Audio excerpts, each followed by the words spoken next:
অসুস্থ অসুস্থ আর অসুস্থ। আজকের ভিডিওটা শুরু করলাম অসুস্থতা দিয়ে। যাই হোক, অসুস্থতার কারণে হুমায়রার নন্নুমায়ের বাসায় চলে গিয়েছিলাম, ছিলাম প্রায় এক সপ্তাহ।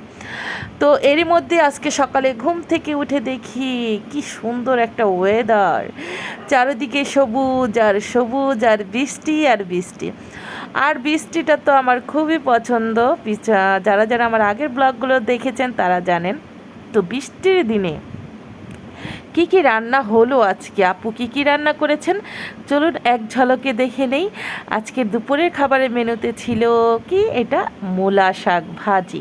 এখানে ছিল মূলা শাক ভাজি, ছিল মাছ ভাজা, বাটা মাছ ভাজা ছিল, ছিল শুকনা মরিচ ভাজা। মাছ ভাজার সাথে কিন্তু শুকনা মরিচটা ভাজাটা খুবই ভালো লাগে, তাই না বন্ধুরা? আর ছিল মুরগির গিলা কলিজা পা পাকনা, এটা ছিল একটা। আরেকটা ছিল বোয়াল মাছের ভুনা। তো এই ছিল, আর গরম গরম ভাত ছিল। এই ছিল আজকে আমাদের দুপুরের মেনু। দুপুরের মেনুতে আমরা এগুলো দিয়ে আজকে খাবার দাবারটা শেষ করব।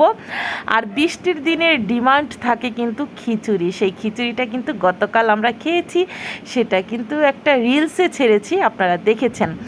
তো বৃষ্টির দিনে গরুর মাংস আর ভুনা লেটকা খিচুড়ি খেয়েছিলাম গতদিন। আজকের আয়োজন তো দেখলেন। আর এই সব কিছু কিন্তু আপু একা হাতেই করেছেন, আমি যেহেতু অসুস্থ আমি কিছুই করি না।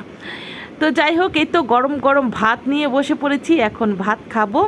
প্রচণ্ড খিদে লেগেছিল ওই দিন, আর এত মজা লাগছিল, মনে হচ্ছিল অমৃত অমৃত কিছু একটা খাচ্ছি। মূলা শাক ভাজিটা দিয়ে শুকনা মরিচের ভাজা আর মাছ ভাজাটা দিয়েই কিন্তু আমি ভাত শেষ করে ফেলেছিলাম। আমি আর বোয়াল মাছের ভুনা, গিলা কলিজা মুরগির এগুলো কিচ্ছুই নেই। এটা দিয়ে শাক ভাজা আর শাক ভাজি আর মাছ ভাজা দিয়ে কিন্তু আমার পুরো খাবারটাই শেষ করে ফেলেছিলাম। গরম গরম ভাত, ধোয়া ওঠা ভাত। বাহিরে কিন্তু প্রচুর বৃষ্টি হচ্ছে, কিন্তু গরমটা কিন্তু কম না, প্রচণ্ড গরম প্রচণ্ড গরম। তো এই বৃষ্টি ভেজা দিনে একটা দুপুরে কি কি খাওয়া দাওয়া করলাম সেটাই কিন্তু আজকে আপনাদেরকে দেখাচ্ছি। আর সবাই একটু আমার জন্য দোয়া করবেন যাতে আমি একটু তাড়াতাড়ি সুস্থ হয়ে যাই, আর ভালো লাগছে না।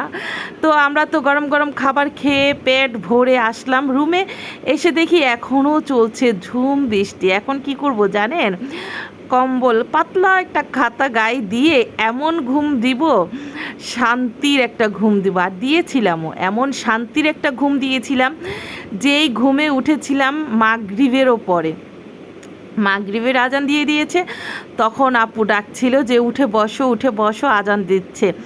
তো খুবই আরামে কেটেছিল একটা সপ্তাহ, খুবই ভালো লেগেছিল। অসুস্থতার কারণে তেমন ভিডিও করা হয় না, তবে কিন্তু খুব ভালো সময় কেটেছে, অনেক আরামে ছিলাম, রিল্যাক্সে ছিলাম।